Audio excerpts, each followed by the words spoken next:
अस्सलाम वालेकुम and welcome back again. कैसे हैं आप सब लोग? उम्मीद है कि सब खैरियत से होंगे और ठीक ठाक होंगे। तो जी आज वो दिन था जिस दिन की हमारी फ़्लाइट थी बहरीन वापसी की। तो जी हमारी फ़्लाइट थी शाम 7:30 बजे की, पाकिस्तानी 7:30 बजे की। ठीक है जी।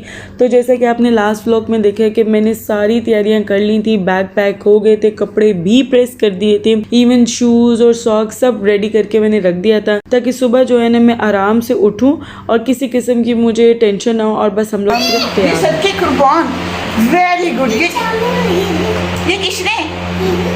टीचर ने? टीचर ने इसको दिए, टीचर ने इसको दिया ये इनको। ईमान, हम कहाँ जा रही हैं? बाजार जा रहे हैं। हम बाजार जा रहे हैं। हम आज कहाँ जा रहे हैं? बाबा पास।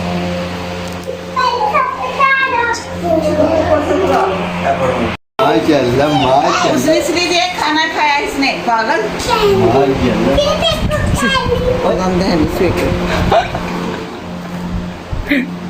और यहाँ पर आपने सुना ही होगा अम्मी को, अम्मी कैसे अप्रिशिएट करिए मोहम्मद को ताकि वो खाना खा ले। हालांकि वो बिल्कुल खाना नहीं खाता, बहुत तंग करता है, वो दो नहीं वाले बहुत मुश्किल से खाता है। तो जी यहाँ पर जी सामान सारा पैक हो चुका हुआ था। अब बारी थी एक बार वे करने की और उसके बाद इसको रैप मैंने करवा लेना था। सो मैंने जो मुर्गी वाली मशीन होती है ना, लिटरली मैं वो वाली मंगाती हूँ ताकि बिल्कुल भी केजीज का जो है ना वो फ़र्क नहीं है। तो इसमें जो वेट आता है ना वो एक्यूरेट वेट होता है, वही वेट आपका वहाँ पर भी आएगा जब आप बैग्स वहाँ पे वे करवाएंगे। लाइक जब वो आप बैग जो है वो कराते हैं ना, क्या बुक करवाते हैं, तो वहाँ पे भी वही वेट आता है।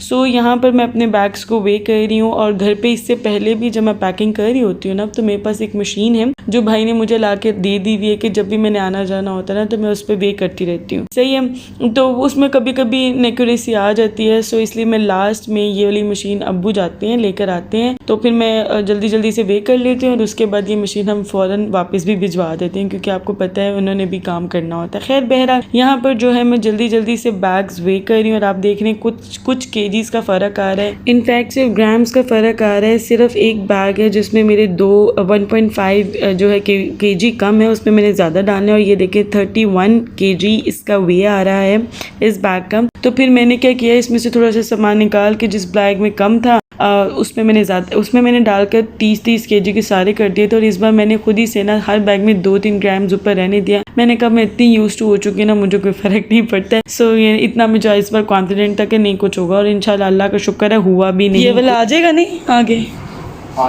हाँ यहीं पे पीछे ही ये रखने की कोशिश करो कि वो रखोगे, वो रख दो, जो सा मर्जी रख दो, एक रख दो।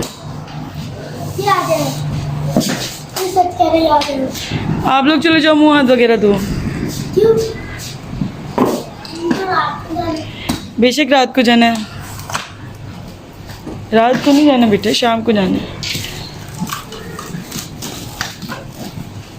तो जैसे ही बैग्स पैक हुए ना तो बैग्स को मैंने गाड़ी में भी रखवा दिया ताकि मैं बिल्कुल रिलैक्स हो जाऊँ, बिल्कुल इजी हो जाऊँ, बिल्कुल दिमाग में कोई टेंशन ना रहे और अब रिलैक्स होके जो खाना है वो खा लूँगी, बच्चों को तैयार करना है, जो भी करना है वो रिलैक्स होके होंगे क्योंकि जब तक गाड़ी में बैग्स नहीं ना रखे जाते तब तक जो है ना एक टेंशन सी रहती है सवार।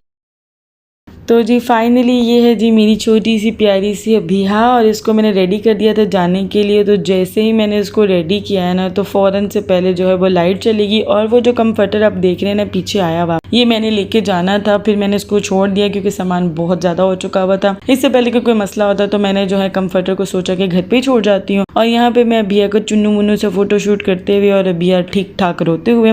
खैर जाने का वक्त करीब आ रहा था तो इसको मैंने बेल्ट मंगवाई हुई थी अभिया को उसमें फ़िट किया और मैं निकल रही थी बाहर ताकि जो है अब बैठा जाए और निकला जाए क्योंकि अब बज रहे थे तकरीबन 5 बज रहे थे, जबकि मैंने सोचा था कि हम लोग जो है ना 4:30 बजे तक निकल जाएंगे घर से। फिर भी जो है वो 5 बज गए थे निकलते और फ़्लाइट थी मेरी 7:30 बजे की। सो अभी भी काफ़ी टाइम था, बट चूँकि कोई मेल मेंबर साथ नहीं जा रहा होता तो इसलिए मेरी कोशिश होती है कि फ़्लाइट से 3 घंटे पहले मैं निकल जाऊँ तो ताकि कोई भी प्रॉब्लम ना हो, कोई भी टेंशन ना हो, ईजी रिलैक्स होकर सारे काम हो। इनफैक्ट हमें चलान भी हो गया था और मैं इतना ज़्यादा टेंशन में आ गई थी। भाई से रिलेटेड कोई भी मसला होता है ना तो बहनें तो एवी बहुत ज़्यादा टेंशन में आ जाती हैं। लिटरली मैं बहुत ज़्यादा परेशान हो गई थी कि भाई को क्यों चलान हुआ है।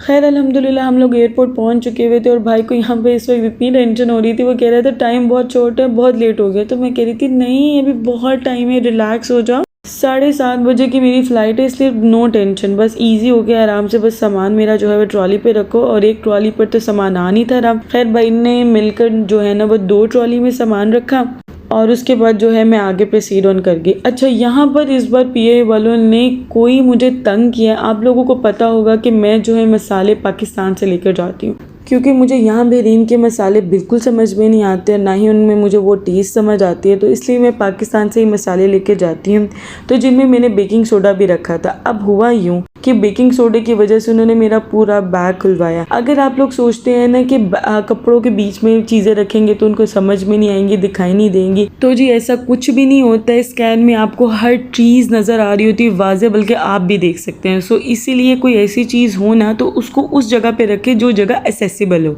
सही है। उसको कभी भी कपड़ों के नीचे छुपा के मत रखें। अगर उन्होंने चेकिंग के लिए आपको कहा तो कम से कम आप बैग फटाफट खोल के वो चीज़ दिखा कर अपनी जान छुड़वा सकते हैं। मेरी वो कहीं नीचे घुसी हुई रह गई थी, मैंने कुछ छुपा के नहीं थे रखे हुए। मैंने पहले वैसे ही मसाले जो है वो नीचे रखती हूँ ताकि वो इतना हिले जुले नहीं, सही है। तो उसकी वजह से मुझे उसने मेरा पूरा बैग खुलवाया। उसने नहीं देखा कि मेरे पास 3 अदद बच्चे हैं और एक मेरी बहुत चुन्नी मुन्नी सी कुछ माँ की बच्ची है। उन्होंने कोई इस चीज़ को बॉदर नहीं किया, उन्होंने बैग खुलवाया। और सबसे बड़ी बात जो वहाँ पर होती है, आप जब जाते हो आपने जो बंदा हायर करना होता है कि आपकी ट्रॉली अंदर लेकर जाए, उसके इतने से आप पे इतने रोले हैं। अगर आप टिकट बनवा लो तो वो आपकी बात नहीं सुनते, और अगर टिकट के बगैर आप कहोगे तो वो मुंह खोल के अपनी मर्ज़ी से पैसे मांगते हैं। पर ट्रॉली के वो पैसे मांग रहे थे 400 ईच, क्योंकि मेरी 2 ट्रॉलीज़ थी। और फिर मज़े की बात, जब मैंने उसको कहा अच्छा ठीक है, वो कहता अगला बंदा लेकर जाएगा, उसके पास गई तो उसने रेट 1000 कर दिया।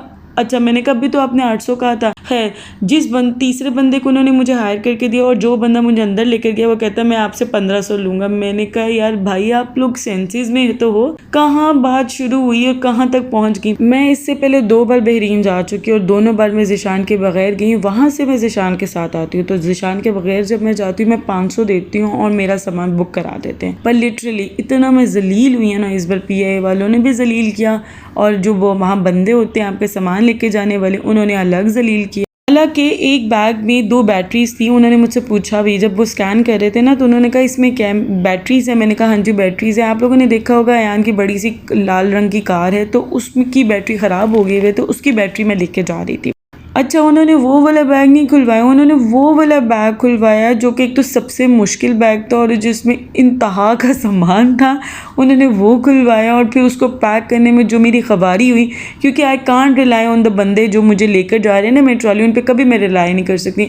मेरी उनकी बला से वो मेरी बैग की जिप तोड़ दें और फिर मेरा मुँह खुले का खुला रहे, जो उनको क्या है। इसलिए मैं खुद ही स्ट्रगल कर रही थी, बैग पैक कर रही हूँ, साथ में चीज़ें दिखा रही हूँ। अल्लाह ना पूछे मेरे साथ जो हुआ है। उसके बाद उन्होंने मेरी सोने पे सुहागा हैंड कैरीज भी खुलवा लिए, वो तो बुक हो गया सामान। उसके बाद उन्होंने मेरे हैंड कैरीज भी खुलवा लिए। अल्लाह अल्लाह करके मैं जहाज़ पे पहुंची हूँ। और मज़े की बात एक बताती हूँ, इतनी ज़्यादा टेंशन में ना मैं समझी जो जिस बैग में मैंने पर्स और वो सब चीज़ें रखी हुई थी ना, वो मेरे पीछे लटका हुआ है और मैं उसको ढूंढ रही हूँ जगह कि मेरा बैग खो गया। लिटरली मेरी इतनी ज़्यादा जो सिचुएशन थी ना वो ऑफ हो गई थी कि मैं आप लोगों को बता नहीं सकती। मेरी वहाँ पे जो कंडीशन थी ना, मेरा दिल चाह रहा था कि मैं रोऊँ या इनका सर फाड़ दूँ। एनी हाउ फाइनली हम लोग प्लेन में बैठ चुके हुए थे, और अब का मेरा ये टारगेट था कि इस बार मैंने ईमान और आयान को कोल्ड ड्रिंक नहीं गिराने देनी, और अल्हम्दुलिल्लाह टारगेट अचीव हुआ था। हालांकि मैंने अबिया को उठाया हुआ था, मैंने इनको बड़े तरीके और तमीज़ से खाना खिलाया, बल्कि इन्होंने खुद खाया और थोड़ा सा मैंने इनको जो गाइड किया। और उसके बाद खाना खा के अल्हम्दुलिल्लाह ईमान तो बिल्कुल सो गई थी और आयान सोया था पर थोड़ी देर के लिए। और अभी भी जब लैंड हो रहा था ईमान नहीं थी जाग रही, आयान उसको लिटरली जगा रहा था, ईमान उठो जहाज लैंड होने वाला है, बाबा आ गए हमें लेने, ईमान उठो। अल्हम्दुलिल्लाह लैंडिंग हो गई थी, और अब सिचुएशन मज़ीद ऑफ इस तरह से थी कि मेरे पास थी 2 ट्रॉलियाँ और उनको मैंने खुद ही घसीट तरू के लेके जाना था। मैं पहले एक ट्रॉली को पुश करती थी, आगे तक लेके जाती थी, फिर मैं दूसरी ट्रॉली पकड़ती थी और उसको आगे तक लेके जाती थी। और एयरपोर्ट ठीक ठाक बड़ा है बहरीन का, और ये करते कराते मेरी लिटरली हालत हो गई थी। और आगे अभिया लटकी हुई थी, 2 बच्चों को साथ मैंने मैनेज करना था, साथ 2 ट्रॉलीज थी। अल्लाह ताला ने ही मुझे वहाँ से उठाकर बहरीन तक पहुँचाया और फिर बहरीन के एयरपोर्ट से गाड़ी तक। और यहाँ पर ज़िशान के फ़ोन पर फ़ोन आ रहे हैं कि खिज़रा कौन से वाले आप जो हैं वो उस पर हो, क्योंकि यहाँ पे सेक्शंस बने हुए होते हैं, बी पॉइंट पर हो, सी पर हो, यानी कौन से वाले डोर से मैं निकली हूँ। तो मैं उनको बता भी रही हूँ कि मैं पहले तो मुझे पता नहीं था चल रहा मैं कहाँ पर हूँ। खैर फिर मुझे पता चल गया। तो फिर जब फ़ोन बंद हो गया उसके बाद लिटरली हम लोगों ने घंटा वेट किया ज़िशान की कार का इस तरफ आते हुए। पता नहीं ज़िशान को पता नहीं था चल रहा ये क्या सीन हो रहा था, कोई पहली बार थोड़ी लेने आ रहे थे, पर बहुत खबारी हुई। लिटरली मेरी इस वक्त ये हालत थी कि सारी जो है ना बच्चे आगे पीछे हो जाए खैर खैरियत से, और मैं जो हूँ ना लंबी दान के सो जाऊँ। खैर हम लोग फाइनली गाड़ी में बैठ चुकी थी और ये मैं बैठ गई फाइनली गाड़ी में। और अब मैं करूँगी दरवाज़ा बंद और हम चलेंगे घर की तरफ। और वो चुन्नू मुन्नू सी अभिया भी सुकून में आई, वो बहुत रो रही थी, उसको लगी हुई थी बहुत ज़्यादा भूख। और सिचुएशन ऐसी थी मैं कहीं भी बैठ के उसको जो वो दूध नहीं थी दे सकती, फीडर नहीं थी दे सकती, क्योंकि मुझे था कि ज़िशान अगर आ गए तो वहाँ पर आप ज़्यादा देर अपनी कार खड़ी नहीं कर सकते हो, वो फ़ौरन से पहले आपको चालान कर देते हैं। इसलिए मैं कहीं किसी रूम में या किसी जगह बैठ कर उसको फीडर भी नहीं दे सकती थी। तो बस अल्लाह का शुक्र है अल्हम्दुलिल्लाह ये टाइम गुजर गया, ये पीरियड भी गुजर गया और फाइनली हम लोग पहुँच चुके थे बहरीन। और अब हम लोग जा रहे थे घर। बाबा आंटी के पास कोई आंटी के यारी बाजे नीचे तो देखो मेरे ऊपर। और फाइनली हम लोग अल्हम्दुलिल्लाह घर पर थे और अयान के लिए ज़िशान ने बाय किया हुआ था एक ज़बरदस्त सरप्राइज़ था, गिफ्ट था उसके लिए। तो इसके बारे में आपसे फिर बात करूँगी। जाने से पहले वीडियो को लाइक कर दे, चैनल को कर दे सब्सक्राइब। मिलते हैं आपसे अगली वीडियो में, तब तक के लिए अल्लाह हाफ़िज़, टाटा बाय बाय।